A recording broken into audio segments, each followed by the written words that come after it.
मी doctor अभिलाषा, आयुर्वेदाचार्य, पंचतत्व आयुर्वेदमध्ये तुम्हा सर्वांचं स्वागत। सर्वात प्रथम तुम्हाला आणि तुमच्या परिवाराला दिवाळीसाठी हार्दिक शुभेच्छा। दिवाळी या सणामध्ये आपण अभ्यंग स्नान करतो।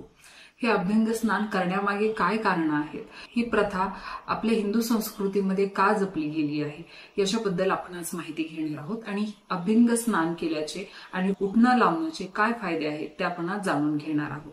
आपल्या पूर्वजांनी प्रत्येक सणामध्ये कोणती ना कोणती तरी प्रथा सुरू केलेली आहे। दिवाळीच्या सणामध्ये अभ्यंग स्नान केलं जातं। हे अभ्यंग स्नान करण्यामागे पूर्वजांचा काय हेतू होता, त्याच्या मागे काय कारण आहे, त्याचे आपल्या आरोग्याच्या दृष्टीने काय फायदे आहेत हे आपण आज जाणून घेणार आहोत। योग्य माहितीसाठी व्हिडिओ शेवटपर्यंत नक्की बघा। आवडल्यास लाईक, शेअर आणि कमेंट जरूर करा। चॅनलवर जर नवीन असाल तर जरूर सबस्क्राईब करा। आपल्या हिंदू संस्कृतीमध्ये कोणत्याही प्रथेमागे काही ना काहीतरी शास्त्रीय कारण असतं। दिवाळीमध्ये अभ्यंग स्नान करणं आणि उटणं लावणं ही प्रथा खूप वर्षांपासून आहे। अभ्यंग स्नान म्हणजे सुगंधी तेलाने अभ्यंग करणे आणि उटणं लावून आंघोळ करणे, साबणाचा वापर करू नये, याला अभ्यंग स्नान असं म्हटलं जातं। परंतु आजकाल सर्वजण साबणाचा वापर हा आंघोळीसाठी करतात। भरपूर फेस झाला म्हणजे स्वच्छता झाली असा सर्वांचा समज असतो, परंतु फेस झाला म्हणजे अंगावर असणारी डेड स्किन आणि धूळ ही निघून गेली असं होत नाही। उटणं वापरल्यामुळे आपलं जे सबक्युटॅनियस फॅट आहे ते मेल्ट व्हायला मदत होते। त्यामुळे नियमित प्रमाणात जर आपण उटणं वापरलं आणि त्याने अंगावर हलक्या पद्धतीने चोळून जर आपण आंघोळ केली तर त्यामुळे सबक्युटॅनियस फॅट मेल्ट होतं, म्हणजे शरीरात अतिरिक्त प्रमाणामध्ये वाढलेलं मेद कमी व्हायला मदत होते। त्याचबरोबर जर आपल्याला त्वचेची दुर्गंधी येत असेल, घामाचा दुर्गंध अति प्रमाणामध्ये येत असेल, घाम जास्त प्रमाणामध्ये येत असेल तर अशा लोकांनी नियमित स्वरूपामध्ये उटण्याचा वापर करावा। त्यामुळे घामाची येणारी दुर्गंध कमी होते आणि घामही योग्य प्रमाणामध्ये येतो। तेल लावून मालिश केल्यानंतर थोड्या वेळाने म्हणजे 20 ते 25 मिनिटांनंतर आपण आंघोळ करायची आहे। आंघोळ करण्यासाठी शक्यतो कोमट पाण्याचा वापर करावा। कोमट पाणी वापरल्यामुळे शरीरामध्ये वाढलेला वातदोष कमी होतो आणि शरीरामध्ये अतिरिक्त प्रमाणामध्ये वाढलेला मेद किंवा कफ हाही कमी व्हायला मदत होते। आता आंघोळ करताना शक्यतो साबणाऐवजी उटण्याचा वापर करावा। उटण्यामध्ये विविध औषधी वनस्पतींची चूर्ण वापरलेली असतात। त्वचेचं एक्सफोलिएशन हे व्यवस्थितरित्या होतं, म्हणजे स्क्रबिंगची जी ऍक्शन आहे ती उटणं वापरल्यामुळे होते। त्यामुळे त्वचेवर असणारी डेड स्किन निघून जाते, त्वचेवर बसणारे प्रदूषणाचे जे काही घटक आहेत, धुलीकण आहेत तेही निघून जातात। नियमितपणे तेल लावून अभ्यंग केलं तर त्याच्यामुळे वार्धक्य म्हणजेच वयोमानानुसार त्वचेमध्ये ज्या सुरकुत्या पडतात त्या पडत नाहीत, त्यामुळे वार्धक्य हे उशिरा येतं।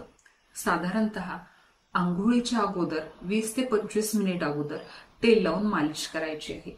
मसाज करताना सांध्यांच्या ठिकाणी गोलाकार पद्धतीने मसाज करायची आहे आणि इतर ठिकाणी मसाज करताना रक्तप्रवाह हा हृदयाकडे जाईल अशा पद्धतीने मसाज करायची आहे, म्हणजे पायाकडून करताना खालून वर या दिशेने मसाज करायची आहे। आजकाल मार्केटमध्ये हर्बल सोपही विकायला येतात, परंतु या हर्बल सोपमध्येही 99% केमिकल असतात आणि 1 ते 2% हे औषधी वनस्पतींचे अर्क असतात। त्यामुळे असे साबण वापरणेही फारसे योग्य नाही। त्यामुळे शक्यतो उटण्यांचा वापर हा आंघोळ करताना केला पाहिजे। आंघोळ करण्यापूर्वी सुगंधी तेल लावून मसाज करायची आहे। ही मसाज करताना आपण जे तेल वापरत आहोत ते एखाद्या आयुर्वेदिक डॉक्टरकडून घेतलेलं असावं, कारण मार्केटमध्ये बरेचसे सुगंधी तेल येतात, त्याच्यामध्ये सुगंधासाठी विविध प्रकारचे केमिकल्स किंवा प्रिझर्वेटिव्हही त्यामध्ये ऍड केलेले असतात। त्यामुळे त्वचेला फायदा होण्याऐवजी नुकसान होतं। याच्यामध्ये औषधी वनस्पती किती असतात याच्याबद्दलही शंकाच असते। त्यामुळे आपल्याला माहिती असेल अशा एखाद्या वैद्यांकडून आपण सुगंधी तेल हे खरेदी करावं। हे सुगंधी तेलामध्ये तिळाचा तेलाचा बेस असतो, त्याच्यामध्ये वाळा, रक्तचंदन, निंबसाल, चंदन याच्यासारख्या वनस्पतींचा वापर केलेला असतो।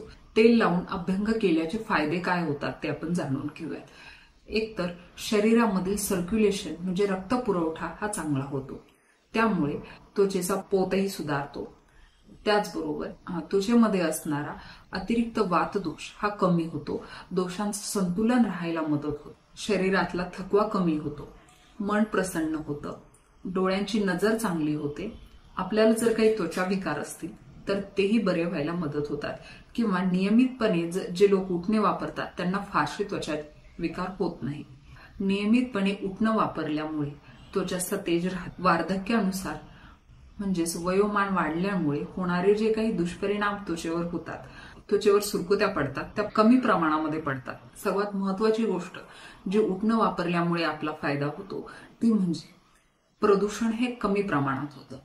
साबणाचा वापर केल्यामुळे पाण्याचं अतिशय जास्त प्रमाणामध्ये प्रदूषण होतं. उटण्याचा वापर हा जास्तीत जास्त नियमितपणे केला गेला पाहिजे. फक्त दिवाळीच्या सणासाठीच नाही तर एरवी आपण आठवड्यातून निदान 2 ते 3 दिवस तरी उटणं वापरून आंघोळ केली पाहिजे. रोज आपल्याला शक्यतो कामाच्या गडबडीमध्ये वेळ मिळत नाही, तर ज्या दिवशी आपल्याला सुट्टी आहे त्या सुट्टीच्या दिवशी तरी आपण अभ्यंग म्हणजेच तेल लावून मालिश करणं आणि नंतर उटणं लावून आंघोळ करणं हा नियम पाळला पाहिजे. त्यामुळे पाण्याचं प्रदूषण कमी व्हायला थोडीशी मदतच होईल आणि आपल्या त्वचेचा पोतही चांगला राहील. तेल लावून मसाज करणं आणि उटणं लावल्यामुळे शरीरामध्ये अतिरिक्त प्रमाणामध्ये वाढलेली जी उष्णता आहे ती कमी होते आणि थंडावा जाणवतो. आजकालच्या या धकाधकीच्या जीवनामध्ये आणि कामाच्या अतिरिक्त ताणामुळे वार्धक्य हे लवकर येत आहे. म्हणजेच वयोमानानुसार जे होणारे शरीरामध्ये बदल आहेत ते लवकरच होत आहेत.